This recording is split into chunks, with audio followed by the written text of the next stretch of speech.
سورہ رات کلام پاک کا 13واں سورہ ہے اور اس آیت کا نشان 43 ہے اور پورے سورے میں 43 ہی آیتیں ہیں۔ یہ سورہ رات کی آخری آیت ہے۔ الذین کفروا لست مرسلا، پروردگار عالم ارشاد فرما رہا ہے اپنے حبیب سے، یہ کافر یہ کہہ رہے ہیں کہ تم مرسل نبی نہیں ہو، یعنی کافروں نے سرکار کی رسالت سے انکار کیا کہ ہم تمہیں رسول نہیں مانیں گے، اللہ کا رسول نہیں مانیں گے، نبی نہیں مانیں گے۔ قرآن یہ اعلان کر رہا ہے ایسا ہوا۔ سوال یہ ہے کہ وہ کون لوگ تھے، کہاں کے لوگ تھے، کہاں رہتے تھے، جنہوں نے رسول اللہ کی رسالت سے انکار کیا تھا جب رسول اللہ نے رسالت کا اعلان کیا، اور اللہ کو کہنا پڑا کہ یہ لوگ انکار کر رہے ہیں۔ قرآن نے ہی بتایا انکار کرنے والے مکے کے کافر تھے، یعنی پورا مکہ کافروں سے بھرا ہوا تھا، آج پورا مکہ مسلمانوں سے بھرا ہوا ہے۔ سوال یہ ہے کہ جو مکے میں کافر تھے ان کی نسلیں کہاں گئیں؟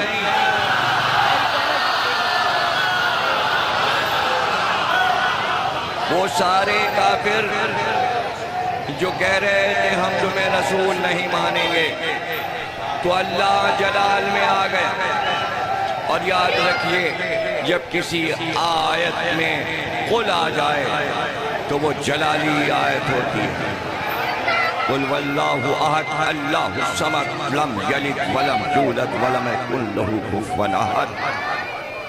قل سے 4 سورے شروع ہو رہے ہیں۔ 5واں سورہ قل سے 72واں سورہ سورہ جن کی قل ہے۔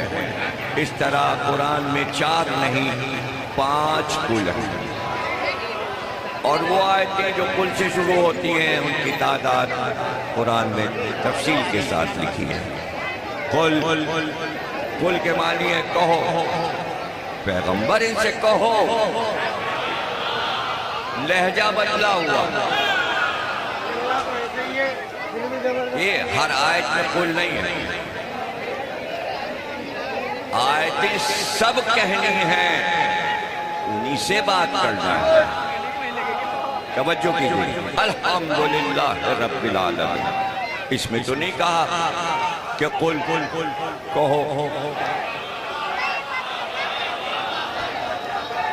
کہنا یہ بھی ہے، سنانا یہ بھی ہے، لیکن تاکید کے ساتھ لہجہ بدل کر پروردگار کا لہجہ بدلا ہوا ہے۔ قل کہہ دو ان سے، کہہ دو، یعنی قل وہاں آئے گا جہاں کچھ پہلے سے کہا جائے گا، اس کے جواب میں پروردگار اپنے حبیب سے کہے گا اچھا یہ کہہ رہے ہیں تو بس قل کہہ دو ان سے، یعنی دے دو انہیں جواب۔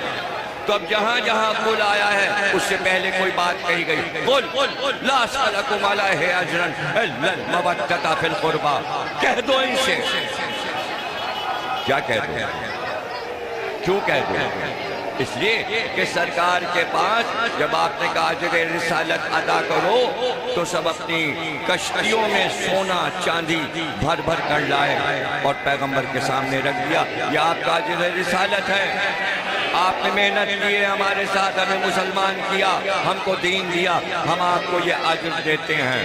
سرکار نے کہا لے جاؤ یہ دولت، ہمیں یہ دولت اجر میں نہیں چاہیے، اس لیے کہ اللہ کہہ رہا قل ان سے کہہ دو دولت نہیں چاہیے، قل لا اسألکم علیہ اجرا الا المودۃ فی القربی، نہیں چاہیے یہ دولت، ہمارے قربا سے محبت کرو۔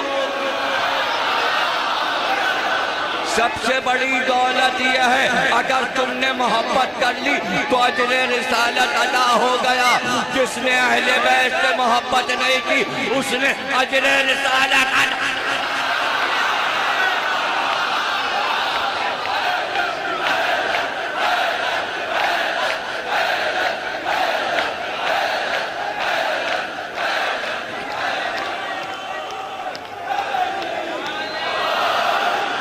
الذین کفروا لست مرسلا، یہ کافر کہہ رہے ہیں کہ آپ مرسل نہیں ہیں. تو بس قل کفی باللہ شہیدا بینی و بینکم ومن عندہ علم الکتاب. لفظ کتاب پہ سورہ ختم ہو گیا. علم الکتاب کہہ دیجئے اسے کافروں سے کہ نہیں مانتے رسول تو نہ مانو. اس کے معنی یہ ہیں کہ اگر سارے کافر عرب کے رسول اللہ کو رسول اللہ مان کر اور کلمہ پڑھ کر مسلمان نہ ہوتے تو اللہ کہہ رہا ہے جب بھی ہمارے اوپر کوئی اثر نہ پڑتا، اس لیے کہ رسالت کے 2 گواہ کافی ہیں. اللہ تو رہے گا ہمیشہ اور وہ بھی رہے گا جو عالم کتاب ہے. تم کچھ نہیں کر سکتے، تم رسول کا کچھ نہیں کر سکتے، مانو یا نہ مانو.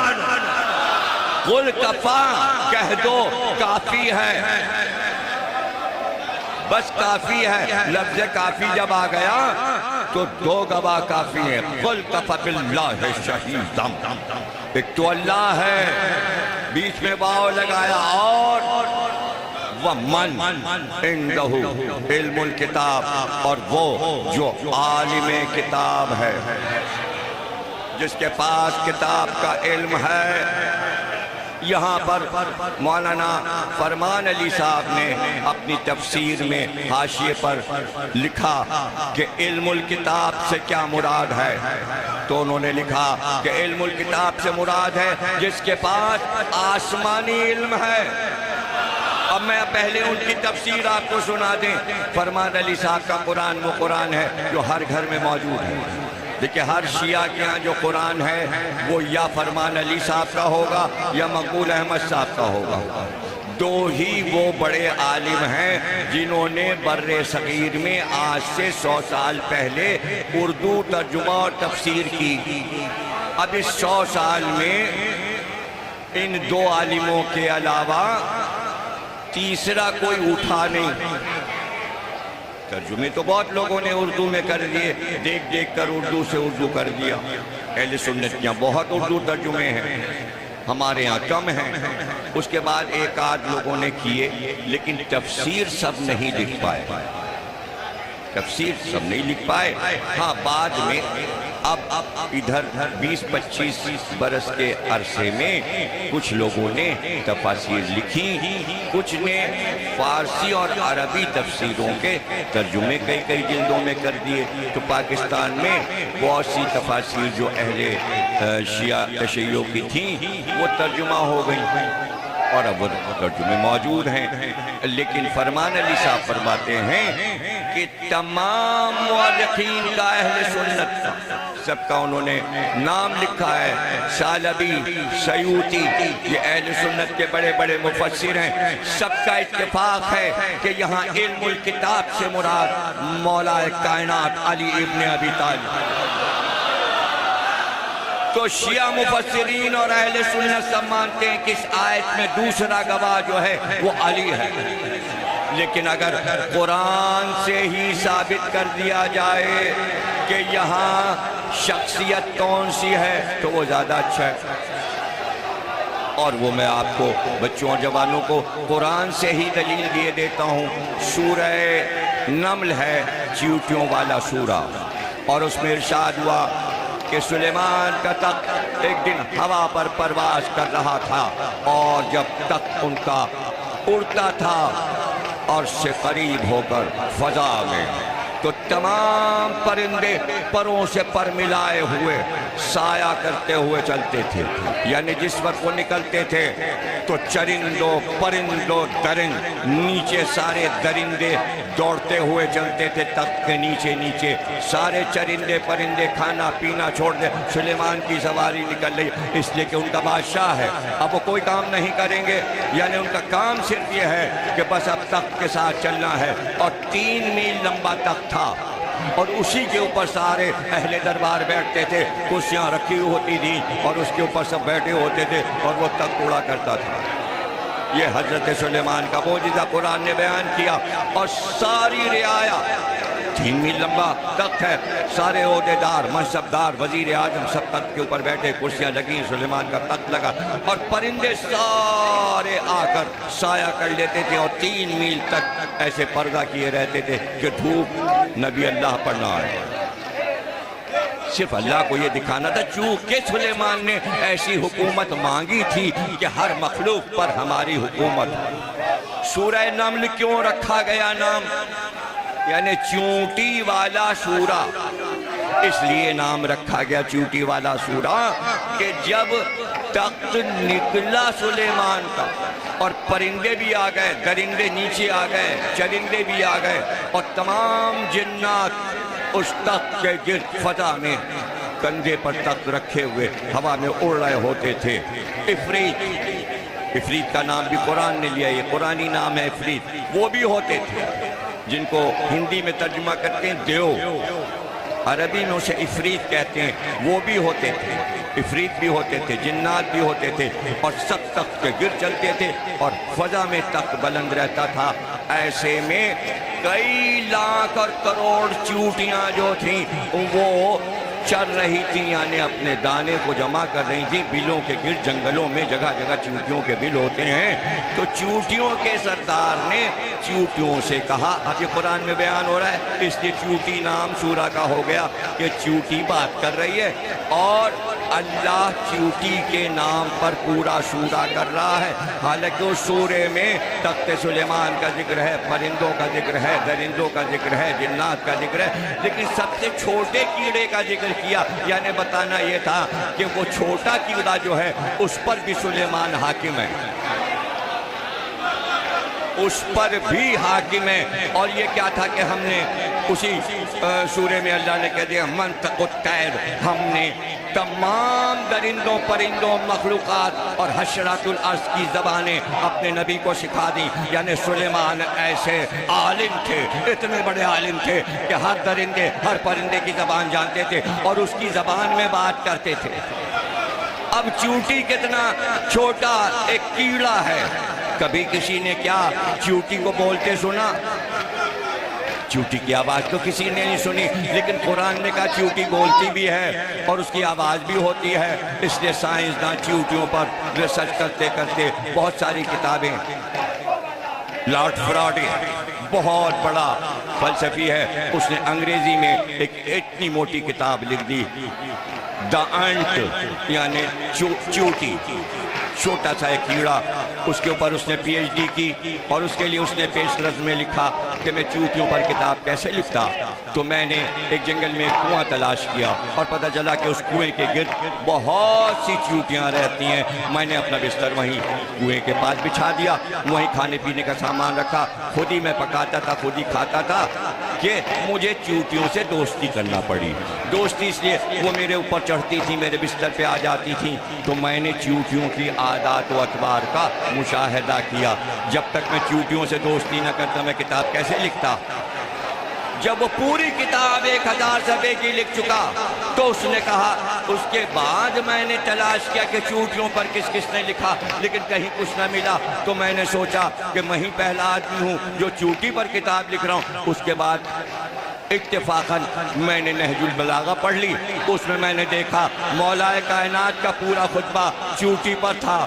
جب میں نے وہ خطبہ پڑھا تو میں حیران رہ گیا کہ میں نے تو چونٹیوں کے پاس بیٹھ کے پتہ لگایا، ارے یہ کون سا انسان ہے جس نے چونٹیوں کی ایک ایک ادا، ایک ایک بات اپنے خطبے میں بیان منبر سلونی پر۔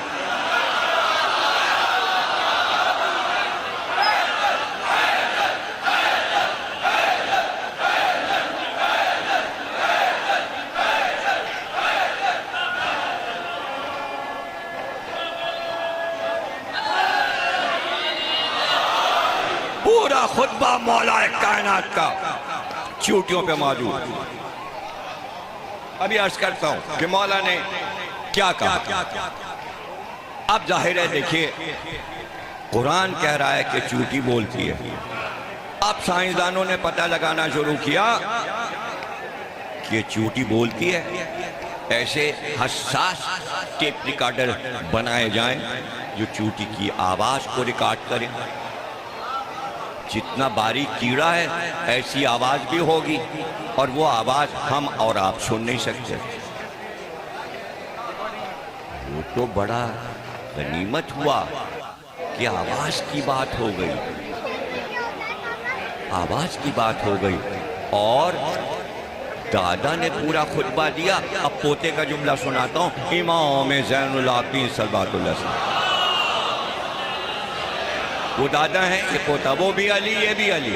آپ صحیفہ کاملہ کے دعا میں فرما رہے ہیں رات کو دعا کرتے ہوئے, اے پروردگار تجھ سے بھاگ کر کوئی کہاں جا سکتا ہے اور کیا تیری تعریف ہو سکتی ہے. ارے تو وہ ہے کہ پہاڑ پہ جب چیوٹی چلتی ہے تو چیوٹی کے قدموں کی چاپ سنتا ہے.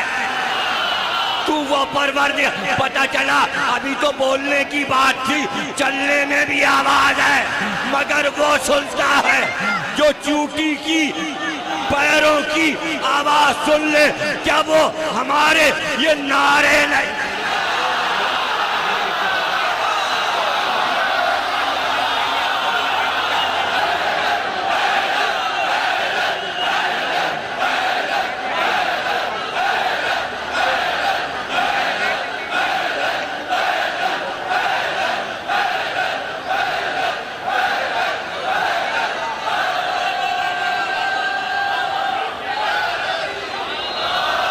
ماشاءاللہ جزاک اللہ. اللہ تمہیں نظر بد سے بچائے. یہ تم ہمیں دعوت نہیں دے رہے ہو. بہت سے لوگ اعتراض کرتے صاحب مجلس ڈسٹرب ہو جاتی ہے, بیان سنتے سنتے لڑکے کھڑے ہو جاتے ہیں, نعرے لگاتے ہیں. انہیں روکیے, انہیں منع کیجیے. انہیں نہیں روکا جائے گا, انہیں نہیں منع کیا جائے گا. مجلس کا حصہ ہے. ارے اس لیے حصہ ہے کہ لوگ تو بہت گزرے, کہیں مجموع میں کسی کے نعرے نہیں لگتے سوا علی کے کسی کا نعرہ.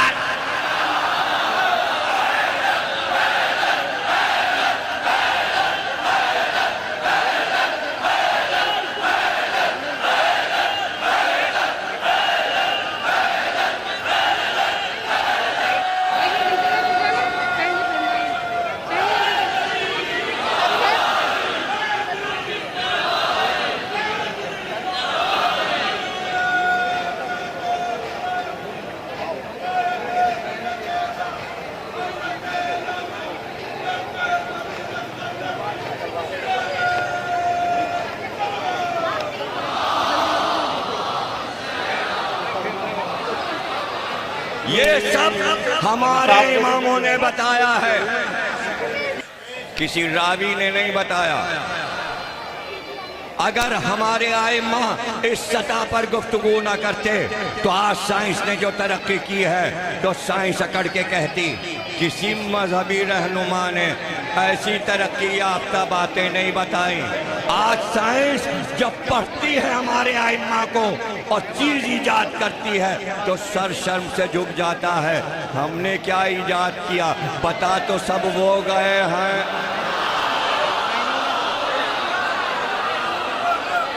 محبت کا مرکز, مودت کا مرکز, یہ ہم کو ناز کس پر ہے؟ یہ ہم کھلے میدانوں میں اپنے ائمہ کا ذکر شان سے کیوں کرتے ہیں؟ اس لیے کہ خدمت خلق کر کے گئے, انسانیت کو بلند کر کے گئے, انسانوں کو علم سکھا کر گئے. میں بتا چکا کہ اصل مقصد اللہ کا یہ تھا کہ ہماری خلقت کو عالم بنایا جائے, لیکن وہی بنا سکتا تھا جو خود عالم ہو. جاہل خلقت کو کیا سکھا سکتا تھا؟ مسلمانوں سے غلطی یہ ہوئی کہ اپنے رہنما جاہلوں کو چنا.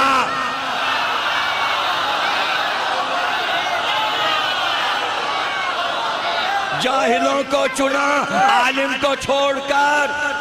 اسی کو ظلم کہتے ہیں جو عالم کو چھوڑ کر جاہل کے پیچھے جائے. یہی سب سے بڑا ظلم ہے جسے قرآن نے بیان کیا. اب کیا شکوہ؟ یہودی ہم سے آگے نکل گئے اور عیسائی ہم سے آگے نکل گئے اور جہاز انہوں نے بنا لیا اور فلانا کمپیوٹر. ارے تم بناتے اگر علی کے پیچھے.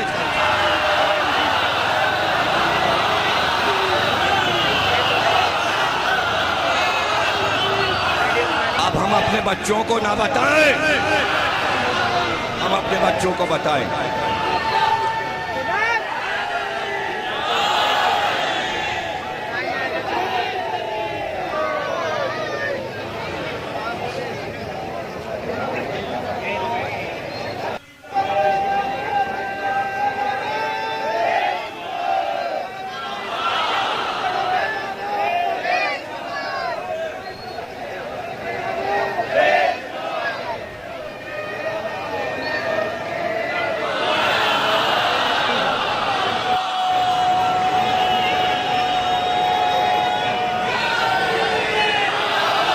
جزاک اللہ, ماشاءاللہ. اس لیے بتانا ضروری ہے کہ علم کا منبع کیا ہے, علم کا سرچشمہ کیا ہے. مفسرین نے, یعنی جیسے کہ میں کہہ رہا تھا کہ فرمان علی صاحب نے قرآن کے حاشیے پہ لکھا کہ خود مفسرین اور راوی تو کہتے ہیں یہ آیت علی کی شان میں ہے, لیکن خود مولا کائنات نے فرمایا کہ یہ آیت قل کفی باللہ میری شان میں ہے. اور اس کے آگے لکھا کہ اس آیت نے اتر کے بتایا, اس لیے مولا کائنات ہی کائنات میں وہ واحد ہستی ہیں جنہوں نے منبر پہ بیٹھ کے کہا سلونی, مجھ سے پوچھو جو چاہے پوچھو, اس لیے کہ میں عالم کتاب ہوں, میں آسمانی علم رکھتا ہوں. اس لیے سلونی کہہ کر کہا میں زمین کے راستوں کی طرح آسمان کے راستوں سے واقف ہوں. سلونی کہنے کے بعد کہا یعنی میں آسمان کے راستے جانتا ہوں. آج انسان آسمان میں راستے تلاش کر رہا ہے, شٹلیں بھیج کے روک رہا ہے تاکہ ہم آسمانوں میں راستہ تلاش کر کے وہاں تک پہنچ سکیں جہاں مخلوقات آباد ہیں. یہ بھی ہمارے ائمہ نے بتایا کہاں کہاں مخلوقات آباد ہے. امام صادق نے فرمایا کہ جیسے تم آج اس دنیا میں رہ رہے ہو, بالکل اس کے مقابل دنیا کے اس پار, آفتاب کے اس طرف تم اس کنارے پر ہو اور اس کنارے پر ایک اور سیارہ بالکل زمین جیسا ہے اور وہاں پانی بھی ہے اور ہوا بھی ہے. وہاں ایک مخلوق آباد ہے جو تعداد میں تم سے زیادہ ہے, جو تعداد میں تم سے زیادہ ہے, لیکن اس پورے کرے پر جتنے لوگ آباد ہیں وہ صرف یہ جانتے ہیں کہ 14 معصوم آئے اور وہ راتوں دن ان 14 کے دشمنوں پر لعنت کرتے ہیں.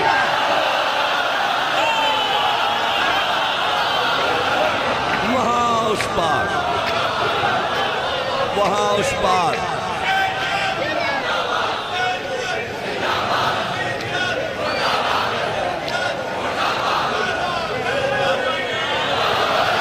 مخلوق ہے, یہ ہمارے ائمہ بتا رہے ہیں.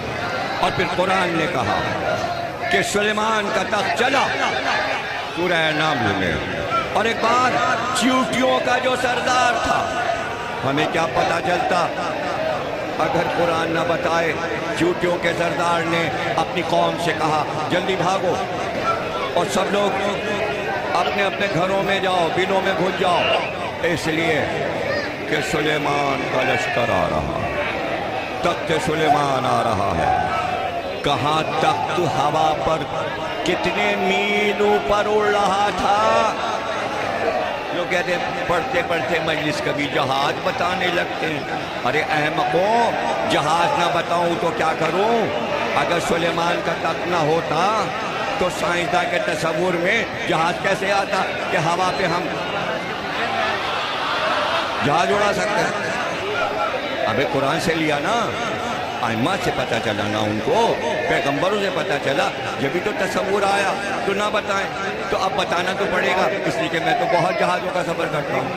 2 ہفتے کے لیے میں امریکہ گیا تھا، 2 ہفتے کے لیے گیا تھا، تقریباً 16 سفر 17 سفر کیے میں پھر بڑی دوسری اسٹیٹ میں پہنچ گیا 8 گھنٹے کیلیفورنیا، وہاں سے پڑھا 4 گھنٹے میں، وہاں سے پڑھا میان، وہاں ہیوسٹن پہنچ گیا، وہاں پہنچ گیا، ادھر پہنچ گیا، ادھر پہنچ گیا، یعنی اسٹیٹ کے نام اور ان کی دارالحکومت اور سب کہاں یاد کریں، غدیر کا جلسہ، غدیر کا جلسہ، غدیر کا ولایت علی ولایت، اور ہر ایک نے اپنے امام باڑے کا نام، کسی نے شکاگو والوں نے علی ولی اللہ نام رکھا ہوا ہے، کسی نے المرتضیٰ رکھا ہوا، جو نیو یارک کا بڑا سینٹر الامام علی سینٹر جو ایرانی حضرات کا ہے، وہاں 2 پروگرام تھے، حضرت مسلم کی شہادت بھی تھی اور یہ ولایت علی کا جلسہ بھی تھا ایرانی حضرات کی طرف سے، وہاں بھی میں نے وہاں کے جو پیش امام ہیں انہوں نے ہمارا استقبال کیا، وہ بھی ایران سے تشریف لائے ہوئے ہیں، انہوں نے ہمیں گلے لگایا، اس کے بعد انہوں نے مجھ سے کہا 3 سال میں کراچی میں رہا، میں نے کہا کہاں رہے، کہنے لگا آقائے حافظیان کے پاس، میں نے کہا وہ تو میرے دوست تھے ایرانی عالم جو نمائش پہ رہتے تھے، میں نوروز کے دن ان سے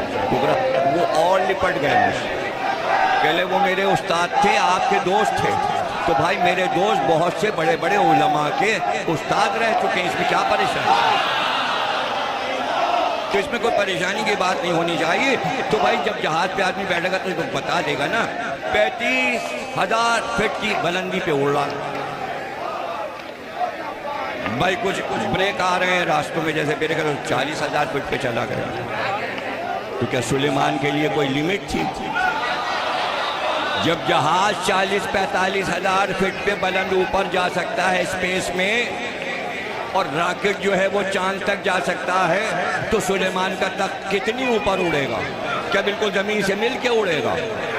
بھائی تو بیچ میں مخلوق آباد ہے، تو نیچہ توڑ نہیں سکتا، پتہ چلا جہاز جو ہے وہ انچولی کے تاروں پر سے ہوتا ہوا چلا جا رہا ہے، ایسا تھوڑی ہوتا ہے بھیا، آبادی 3ری منزل جو بہت اونچی بلڈنگ ہوتی ہے، اب یہ سب بتانا پڑتا ہے نا، حالانکہ سب آپ کو معلوم ہے، جو ایئرپورٹ کے قریب اونچی بلڈنگ ہوتی ہے اس پہ لال بلب لگا دیتے ہیں تاکہ جہاز کے کیپٹن کو پتا چلے یہاں آس پاس اونچی بلڈنگیں ہیں، تو ذرا اوپر ہی اوپر رہنا، پھر پہاڑ کی اونچی اونچی چوٹیاں آتی ہیں، کئی 1000 فٹ لمبی پہاڑ بیچ میں آ جاتے ہیں، تو اوپر اڑنا ہے، تو اس میں لگتا ہے کہ جیسے ہم اگر پیر رکھ دیں تو پہاڑ کی چوٹی پہ اتر سکتے ہیں، حالانکہ وہ بہت دور ہوتی ہے، چوٹی بھی بالکل قریب نظر آتی ہے، ڈر لگتا ہے پہاڑیوں پر سے چل، اب ترکی کے افغانستان کے پہاڑوں سے ہوتا ہوا اور پھر یورپ کے بھی پہاڑ اونچے اونچے آتے ہیں، اس کے اوپر سے جہاز جا رہا ہے، ارے اب یہ تو میں کیا کروں، اب عادت ہے کہ میں ونڈو والی سیٹ لے لیتا ہوں، اس لیے کہ میرا دل نہیں لگتا اکیلے جہاز میں جہاز کے مسافروں کو تھوڑی دیکھتا ہوں، میں تو مشاہدہ کرتا ہوں باہر کیا ہو رہا ہے، تو سب کچھ مجھے نظر آ رہا ہوتا ہے، اس لیے میں بیان بھی کر سکتا ہوں، تو کیا اندازہ ہے آپ کا، کیا سلیمان کا تخت نیچا ہوتا؟ ابھی آپ کو پتہ چل جائے گا یہ گفتگو میں کیوں کر رہا ہوں، کہ کتنا اونچا تخت اڑ رہا ہوگا، 3 میل لمبا تخت ہے، اس لیے اوپر اڑ رہا ہوگا، تو 45,000 فٹ کی بلندی سے اوپر اڑ رہا ہوگا، لیکن قرآن یہ کہتا ہے کہ چیوٹی کے سردار نے کہا بھاگو، اس لیے کہ سلیمان کا لشکر آ رہا ہے، جیسے ہی آواز ہوئی اللہ کہتا ہے سلیمان نے چیوٹی کی آواز سن لی، ارے اتنی محنت کیوں کی ہے، ارے کیوں اتنی دیر سے یہ بول رہا ہوں، ایک بار سلیمان نے کہا تخت روکو اور یہیں جنگل میں اتارو، اتفاق سے اس وقت تک افریقہ کے بر اعظم پہ اڑ رہا تھا، یہ بھی ہم ہی بتا سکتے ہیں، کتابیں جو چھانی ہیں، اب تم مجھ سے کہو گے فیس بک پہ کتاب کا نام بتائیے کہ تخت افریقہ پہ اڑ رہا، اور جن کتابوں کے نام بتا دیے وہ تمہیں معلوم تھے، سالبی کا نام معلوم ہے، سیوطی کی کتاب دیکھی ہے، ارے بڑی بات ہے اگر آپ نے فرمان علی کا قرآن دیکھ لیا، بھائی وہی پڑھ لیجئے، اردو کا گھر میں ہوگا، اور اگر کہیں نہ ملے تو ابھی میں نے جعفر سے قرآن لیا تھا، جعفر رضا صاحب سے کہا ذرا قرآن لاؤ، چلتے وقت دیکھ تو لوں فرمان علی صاحب نے کیا لکھا ہے، تو قرآن میں قائم سے کہہ کے انہوں نے الماری پہ رکھوا دیا، وہیں رکھا۔ یہ سب جو پڑھ رہا ہوں جعفر سے کہیے گا وہ ذرا فرمان علی کا قرآن لاؤ، ہمیں ضمیر اختر پہ یقین نہیں۔ ہاں تو بھائی پڑھ لیجئے گا، وہیں رکھا ہوا ہے قرآن۔ اور دکانوں پہ تو سب کیا رکھا ہوا ہے، کوئی ایسی دکان نہیں ملے گی شیعوں کی جہاں فرمان علی کا قرآن لاؤ۔ تفسیر بھی پڑھ لیجئے گا، آیتیں پڑھ کے پھر اس کا ترجمہ بھی پڑھ لیجئے گا۔ سلیمان نے کہا تخت روکو، رکا جہاں چیوٹیوں کا پڑاؤ تھا۔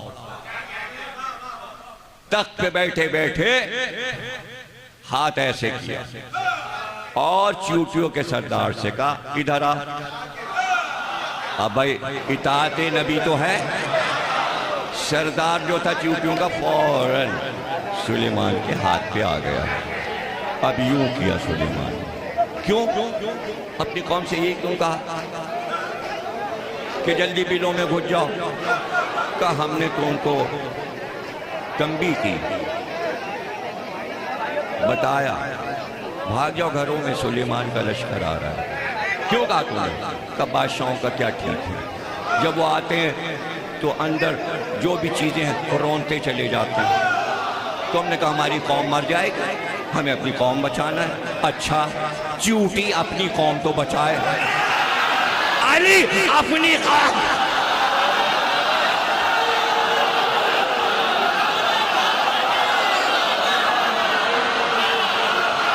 رسول اللہ اپنی قوم نہ بچائیں تو اپنی قوم اپنی امت کو بچانے کے لیے رسول کہہ گئے علی سے محبت کرنا تو تم بچ جاؤ گے، راہ نجات علی ہے۔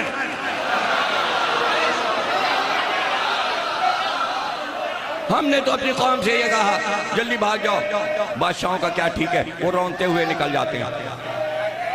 آپ نے فرمایا بڑی باتیں کرنا آتی ہیں تجھے، چیوٹی کا سردار، بڑی باتیں کرنا آتی ہیں تجھے، نمل چیوٹی، بڑی باتیں کرنا آتی ہیں، ہم تجھے رونتے ہوئے نکل جاتے ہیں۔ سلیمان نے کہا اچھا یہ بتا تو اپنی قوم کا سردار، میں اپنی قوم کا سردار، یہ بتا دونوں میں بلند کون ہے؟ یا نبی اللہ کیا کر رہے ہیں؟ ایک کیڑے کا سردار، صحرا میں رہنے والا، اور کہاں آپ جس کو ملک عظیم ملا ہے، یہ سوال اس سے کیوں کر رہے ہیں؟ اس نے بھی کہا کہ اب نبی نے کہہ دیا بڑی باتیں کرنا آتی تو پھر بڑی بات کر لوں، تو اس نے بڑی بات کی۔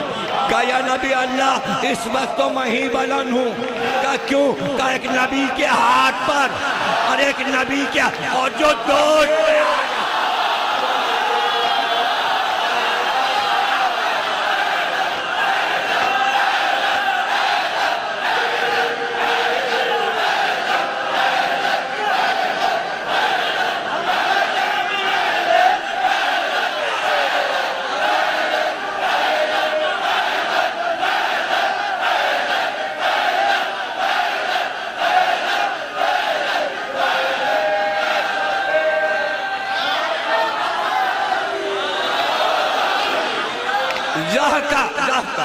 آج کہتی سلیمان ہنسے، چیوٹی کی اس بات پر زور سے ہنسے، یعنی اسے سزا نہیں دی،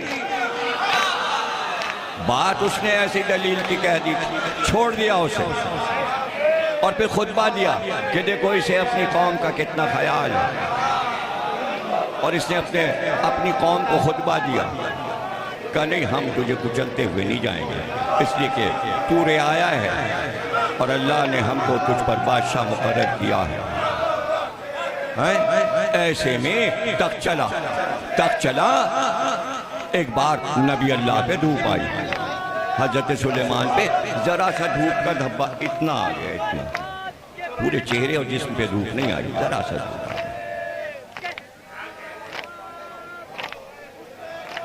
ایک جگہ خالی تھی، آپ نے کہا یہ کون پرندہ تھا جس نے جگہ چھوڑ دی بغیر میری اجازت کے؟ سارے پرندے بولے ہدہد ہدہد، سب نے اپنی جان بچائی، سارے پرندوں کی قوم والوں نے اپنی جان بچائی کہ کبوتر بچ جائے، کوا بچ جائے، ہنس بن جائے، فاختہ بچ جائے، ورنہ سب اس میں ملوث ہو جاتے. تو سب نے پکار کے کہا جو غائب ہوا ہے وہ حدود تھا. اب یہ یاد رکھیے گا لفظ حدود عربی ہے اور یہی نام قرآن میں آیا ہے، اسی لیے وہ حدود مشہور ہے. حدود اس پرندے کو کہتے ہی اردو میں حدود ہیں. اب اس کا نام اردو ہندی میں کیا ہے وہ آپ پتہ لگا لیجیے. عربی میں حدود کہتے ہیں. مگر یہ یاد رکھیے گا جگہ تو چھوڑی ہے، ڈانٹ تو کھائی ہے، مگر تاج بھی اسی کو ملا ہے. مور کو صرف قلگی ملی ہے، مرغ کو مرغکیش ملا ہے، مگر اسے تاج ملا ہے. تاج اس کے سر پہ تاج ہے. کس بات پہ تجھے تاج مل گیا اور کیا کیا تجھے مل گیا؟ اب یہ سب قرآن کے حاشیے پہ تفسیر میں پڑھ لیجئے گا. اوپر اڑاؤ، بہت اوپر. تو بادشاہ لوگ اور جو لوگ حدود کو پالتے ہیں صحرا میں وہ کیوں؟ وجہ بھی سن کہ ان کے پاس حدود کو اس لیے کہ حدود کو چھوڑتے ہیں اور وہ اڑ کے ایسے ایسے پھرتا ہے. زیر زمین اسے پانی نظر آتا ہے. یہاں وہ جا کے ٹھونگ مارے سب سمجھ جاتے ہیں یہاں چشمہ کھودو. اس کے لیے اس کی آنکھ میں زمین مٹی نہیں ہے. ابھی قائم صاحب نے مجھے بتایا وہ دیکھیے قالین سبیل کے سامنے بچھا ہے. میں نے کہا یہ کیسا قالین ہے؟ پہلے مٹی کے رنگ کا. میں نے کہا یہ تو بالکل لوگوں کو کیا پتہ چل جائے گا قالین بچھا ہے. سب سمجھیں گے یہ کچھ فرش ہے، یہ گراؤنڈ کا یہاں ہم لوگ. چلے نہیں اتنا موقع ہے لیکن جب قریب پہنچیں گے تو پتہ چلے. میں نے کہا اسے بیچ میں بچھا دو. کنارے تو وہ بالکل مٹی کے رنگ کا لگ رہا ہے. تو میری آنکھ سے دھوکہ کھا گئی کہ قالین جو ہے وہ فرش لگنے لگا. لیکن جناب حدود دھوکہ نہیں کھاتا، اس لیے کہ اس کی آنکھ کے سامنے زمین کو شیشہ کر دیا گیا. وہ شیشے کے اندر سے دیکھتا ہے یہاں پانی بہہ رہا ہے. اب آپ کو میری باتوں پہ یقین نہ آئے تو اب کیا کروں؟ آپ کی وجہ سے میں نے اپنی آنکھوں کا دھوکہ بتایا، ولا کوئی اپنی آنکھوں کا دھوکہ بتاتا ہے؟ یہ تو تجربے کی باتیں، جتنا پڑھیں گے آپ اتنی باتیں زیادہ سے زیادہ معلوم ہوں گی. اس کے لیے زمین شیشہ ہے اور نیچے دیکھ لیتا ہے پانی ہے اور وہ ٹھونگ مارتا ہے کہتا ہے یہی چشمہ ہے. کھدتا ہے اور پانی نکل آتا ہے. اب حدود کو کیا کیا نعمتیں ملی ہیں؟ بھائی پیغمبروں کے ساتھ رہا ہے، کیا پریشانی ہے آپ؟ جب سلیمان کے پاس رہا ہے تو کچھ نہ کچھ تو اس کو نعمتیں مل گئی ہوں گی اور اللہ نے دی ہوں گی. سب نے کہا حدود. اب قرآن ہے یہ بھائی، ہم سے بحث نہ کیجیے گا اور کوئی حوالے کی ضرورت نہیں ہے، قرآن کی آیت پڑھ لیجیے گا. ان کا اچھا بغیر نبی کی اجازت کی جگہ چھوڑا، آئے میں اس کی گردن کاٹ کے ملاڑ کے رکھ دوں گا، اسے ہلاڑ کر دوں گا، مار دوں گا، اس کی گردن الگ کر دوں گا، کاٹ دوں گا.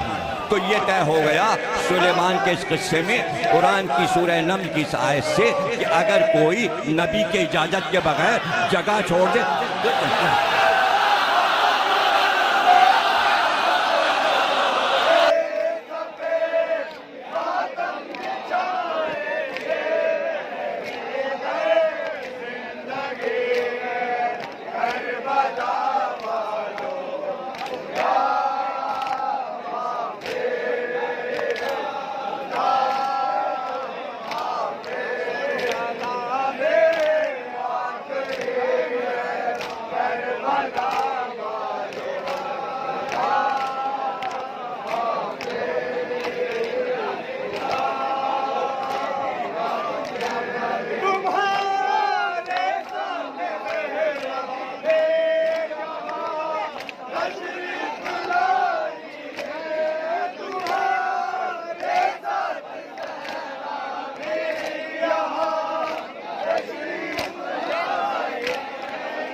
Come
on.